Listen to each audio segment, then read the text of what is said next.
ചില കാര്യങ്ങൾ തന്നിട്ടുണ്ടാവും, ചില കാര്യങ്ങൾ നമ്മൾ കണ്ടെത്തേണ്ടതുണ്ടാവും. രണ്ട് ഇമ്പിഡൻസ് Z1 Z2 എന്ന് പറഞ്ഞ രണ്ട് ഇമ്പിഡൻസ് ആണ് നമുക്ക് തന്നിരിക്കുന്നത്. ഒന്ന് 15 + J12 Z2 എന്ന് പറഞ്ഞാൽ 8 - J5 ആണ്. ഇപ്പം -J5 എന്ന് പറഞ്ഞുകൊണ്ട് കപ്പാസിറ്റർ ആയിട്ട് എടുത്തു. അതിന് സെക്കൻഡ് ബ്രാഞ്ച് I1 I2 കണ്ടുപിടിക്കുന്നു. 250 ആംഗിൾ 0 ആണ് വോൾട്ടേജ് എന്ന് പറഞ്ഞത്. V1/Z1 ഇങ്ങനെയാണ് ചെയ്യുന്നത്. നേരത്തെ മാതിരി അഡ്മിറ്റൻസ് കണ്ടിട്ടില്ല. 250 /√15² + 12² tan ഇൻവേഴ്സ് 12/15. അപ്പോൾ 19.21 38.6 വരും. 250നെ 19.21 കൊണ്ട് ഡിവൈഡ് ചെയ്താൽ 13 കിട്ടും. 0 മൈനസ് ആണ്, താഴേന്ന് ഇത് മീതേക്ക് പോകുമ്പോൾ -38.6 കിട്ടും. വീണ്ടും അതിനെ റെക്റ്റാങ്കുലർ ഫോമിലേക്ക് മാറ്റാൻ വേണ്ടി 13 cos -38.6 പ്ലസ് J13 sin 38.6 ആ വാല്യൂ ആണ് ഇവിടെ എഴുതിയിരിക്കുന്നത്. അപ്പോൾ 10.4 - J8.2. സിമിലർലി ബ്രാഞ്ച് 2ലും 250 /√8² + 5² tan ഇൻവേഴ്സ് -5/8. 250 / 9.434 ചെയ്താൽ 26.5. മൈനസ് എടുക്കണം, മുകളിലെത്തുമ്പോൾ പ്ലസ് ആവും. അതിൻ്റെ കോസ് ഓഫ് 32 ആണ് 0.848. സൈൻ്റെ 32 ആണ് 0.530. 26.5നെ 0.848 കൊണ്ട് ഗുണിക്കുമ്പം 22.47 വരും. പ്ലസ് 26.5നെ 0.530 കൊണ്ട് ഗുണിക്കുമ്പോൾ 14.05 വരും. രണ്ട് കറണ്ടും തമ്മിൽ ആഡ് ചെയ്യാൻ റെക്റ്റാങ്കുലർ ഫോമാണ് എളുപ്പം. റിയൽ ടേം തമ്മിൽ കൂട്ടും. 10.14 പ്ലസ് 22.47 ദാറ്റ് ഈസ് 32.61.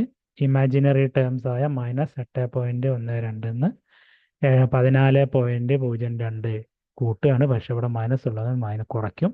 കുറച്ചിട്ട് വലുതിൻ്റെ ചിഹ്നം ഇടും. 5.92. അതിൻ്റെ മാഗ്നിറ്റ്യൂഡ് കാണാൻ വീണ്ടും √32.612 പ്ലസ് 5.92 ചെയ്യും. Tan inverse of 5.393 divide by 23.61 33.15 angle 10.36 കിട്ടും. പവർ ഫസ്റ്റ് ബ്രാഞ്ച് കാണാൻ വേണ്ടി I² × R, അതായത് അബ്സോർബ്ഡ് പവർ മാത്രമേ കണക്കൂട്ടുന്നുള്ളൂ. 13² × 15. 15 എന്ന് പറയുന്നത് 15 എന്ന് പറഞ്ഞിരിക്കുന്നത് 15² എന്ന് പറയുന്നത് 13² എന്ന് പറയുന്നത് മാഗ്നിറ്റ്യൂഡ് മാത്രം എടുത്തു. 13² റെസിസ്റ്റൻസ് ആയ 15 മാത്രം. 13² × 15 2535 വാട്ട്സ് വരും. ബ്രാഞ്ച് 2ൽ അതേമാതിരി കറണ്ട് എന്ന് പറയുന്നത് 26.52 × 15 വരും. × 8 വരും. രണ്ടാമത്തെ ബ്രാഞ്ചിൽ 8 ആണ്. 5618 വാട്ട്സ് വരും. ടോട്ടൽ പവർ രണ്ടും കൂടി കൂട്ടുമ്പോൾ 8153 വാട്ട്സ് വരും. ഇനി ഓരോന്നിലെയും പവർ ഫാക്ടർ കാണാനാണ് പറഞ്ഞിരിക്കുന്നത്. അങ്ങനെയാവുമ്പോൾ ഒന്നാമത്തെ ബ്രാഞ്ചിൽ കോസ് നമ്മൾ പോളാർ ഫോമിലോട്ട് മാറ്റിയതുണ്ട്. -38.6 കോസ് -38.6 എന്ന് പറഞ്ഞാൽ 0.78 ലാഗാണ്.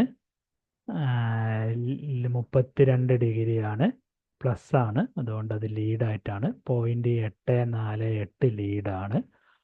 ഓവറോൾ പവർ ഫാക്ടർ കാണാൻ വേണ്ടിയിട്ട് നമ്മൾ ഓവറോളിൻ്റെ കറണ്ടിൻ്റെ ആംഗിൾ കണ്ടുപിടിച്ചിട്ടുണ്ട്. കാരണം വോൾട്ടേജിൻ്റെ ആംഗിൾ 0 ആണ്.